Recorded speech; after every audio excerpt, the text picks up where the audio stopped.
Selamat pagi, salam sejahtera.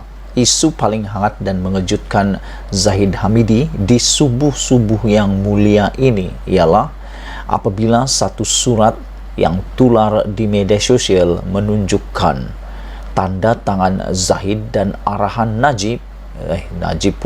arahan Zahid berkaitan dengan kes skandal kapal perang tak siap-siap LCS. Dengan arahan sila laksanakan, tulis Zahid dalam surat berkaitan skandal kapal SLSC. Wow, ini satu pendedahan yang hebat dan luar biasa, karena sebelum ini Zahid pernah menafikan keterlibatannya di dalam skandal kapal LCS yang tak siap-siap ini. Tapi akhirnya di subuh-subuh yang mulia ini, akhirnya surat ini pula tular. Apa pula jawaban Zahid selepas ini? Laporan Jawatan Kuasa Siasatan Tadbir Urus Perolehan dan Keuangan Kerajaan JKSTU-PKK berhubung perolehan 6 kapal tempur pesisir pantai LCS mendedahkan Presiden UMNO Datuk Seri Ahmad Zahid Hamidi terlibat secara langsung dalam projek kapal Tentera Laut Diraja Malaysia TLDM itu. Perkara ini dibuktikan menerusi surat niat LOI yang ditandatangani pengarah urusan Bostid Naval Shipyard Sdn Bhd Tan Sri Ahmad Ramli Muhammad Noor bertarikh 8 Julai 2010 kepada Zahid yang menjadi Menteri Pertahanan ketika itu. Zahid merujuk surat itu kepada bahagian perolehan Kementerian Pertahanan menerusi tulisan tangan di atas bahagian atas dengan menyatakan perolehan sila laksanakan. Surat itu terkandung dalam laporan JKS TUPKK yang didedahkan kepada orang ramai hari ini. LOI diperlukan oleh BNS untuk meyakinkan pengeluar peralatan asal bahawa projek itu mendapat mandat dan restu dari kerajaan. Presiden UMNO itu sebelum ini dilaporkan berkata beliau bukan Menteri Pertahanan ketika projek itu diberikan. Sebaliknya memegang portfolio berkenan dalam tempoh April 2009 hingga Mei 2013. Beliau menggesa kerajaan menangani isu tersebut dengan bijaksana bagi mengelakkan kekeliruan kepada orang ramai. Katanya adalah tidak wajar untuk menyandarkan kegagalan perolehan LCS kepadanya kerana mendakwa dia bukan Menteri Pertahanan ketika projek itu diberikan. Menerusi surat itu lagi, Ahmad Ramli yang juga bekas panglima TLDM berkata bahawa BNS telah merancang projek LCS selama 2 tahun. Sehubungan itu, Kementerian Keuangan dalam memorandum kepada Zahid pada 2 Ogos tahun itu menyatakan kos perolehan LCS adalah tinggi. Oleh itu, perlu pertimbangan mengenai keutamaan negara dan kapasiti sumber dan kos projek perlu ditentukan sebelum LOI dikeluarkan. Kemudian, pada 11 Oktober, Unit Perancang Ekonomi EPU menulis kepada Kementerian Pertahanan meminta menangguhkan pengeluaran LOI hingga harga ceiling bagi projek bawah rancangan Malaysia ke-10 dapat diatur semula. Bagaimanapun, EPU kemudiannya bersetuju kepada rayuan oleh Kementerian Pertahanan untuk mengeluarkan LOI kepada BNS. Pada 15 Oktober, Kementerian Pertahanan mengeluarkan LOI kepada BNS yang menyatakan bahawa perbincangan lanjut antara menteri dan syarikat perlu diadakan mengenai beberapa perkara termasuk terma, teknikal dan harga. Kemudian, pada 11 Februari 2011, Kementerian Pertahanan meminta kebenaran daripada Kementerian Keuangan supaya perolehan dilakukan secara rundingan terus dengan BNS. Menurut JKSTU-PKK, BNS sebenarnya telah cuba mendapatkan LOI daripada kerajaan sejak 2007 selepas mengadakan perbincangan dengan Menteri Pertahanan ketika itu, Datuk Seri Najib Razak. Sama seperti Zahid, Kementerian Pertahanan di bawah Teraju Najib juga pada 15 Januari 2008 meminta Kementerian Keuangan mengeluarkan LOI kepada BNS. Tidak jelas mengapa permintaan LOI tidak diluluskan, tetapi laporan itu menyatakan bahwa BNS terus membabitkan Najib, walaupun dia kemudian bertukar portfolio kepada Kementerian Keuangan dan selepas itu menjadi Perdana Menteri hingga Jun 2009. Minggu lalu, Zahid berkata adalah tidak wajar untuk menyalahkannya atas kegagalan perolehan LCS kerana projek itu diberikan selepas tempohnya sebagai Menteri Pertahanan berakhir pada tahun 2013. Bagaimanapun, jawatan kuasa kira-kira wang negara dan JKSTU-PKK jelas menunjukkan Zahid terbabit pada peringkat awal projek itu.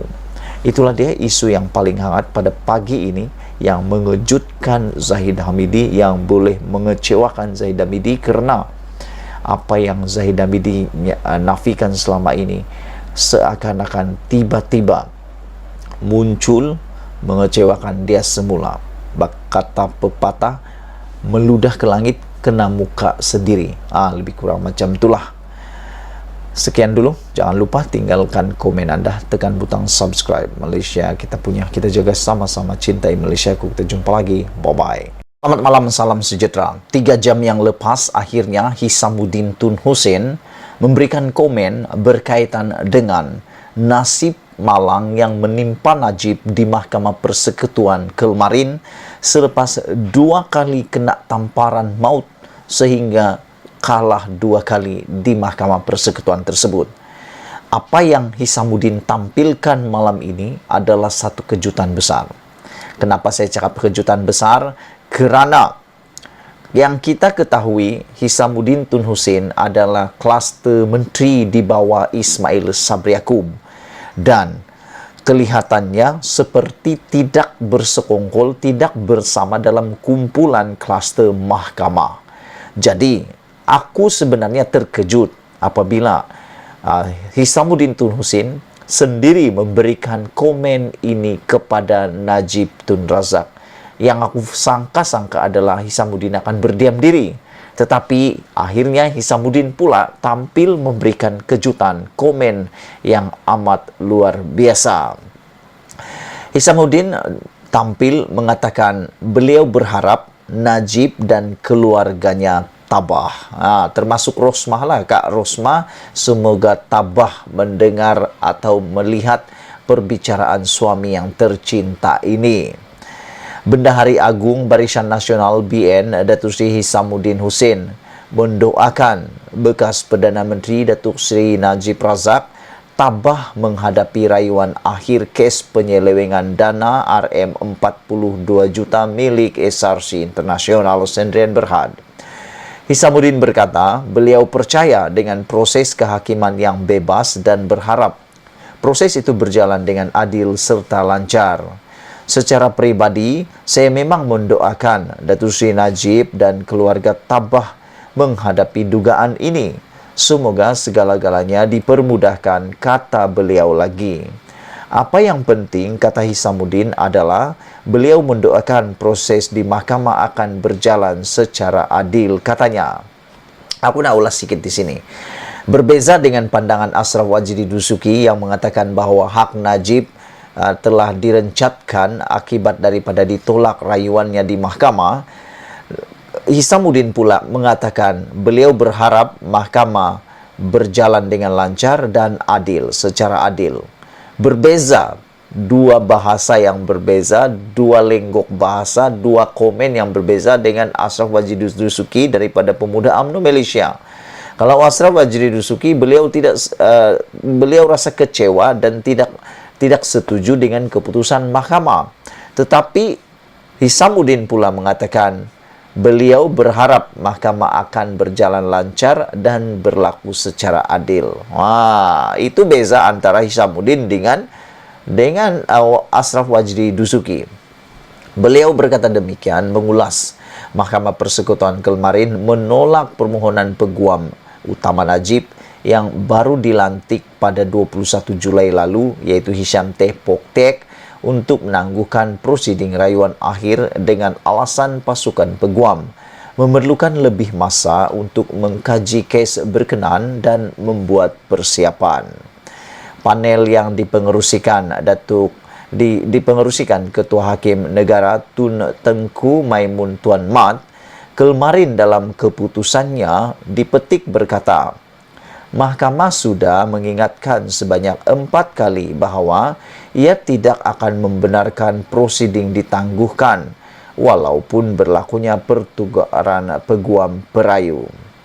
Panel juga sebulat suara menolak permohonan Najib untuk memasukkan bukti tambahan membabitkan bekas Hakim Mahkamah Tinggi Datuk Muhammad Nazlan Muhammad Ghazali menerusi rayuan akhirnya. Panel membuat keputusan itu selepas mendapati ia gagal melihat bagaimana peranan Muhammad Nazlan dalam Maybank sebelum ini selaku kaunsel dan setiausaha syarikat kumpulan Maybank boleh memberi kesan kepada penemuannya dalam perbicaraan SRC internasional. Itulah dia, rakan-rakan sekalian, penonton yang saya hormati, komen daripada Hisamuddin Hussein selepas Najib kalah 2 kali di Mahkamah Persekutuan Kelmarin. Apa pendapat kamu dengan komen Hisamuddin ini? Berbeza dengan suara, berbeza dengan canangan pendapat daripada Ashraf Wajdi Dusuki. Malaysia kita punya, kita juga sama-sama cintai Malaysiaku. Kita jumpa lagi. Bye-bye.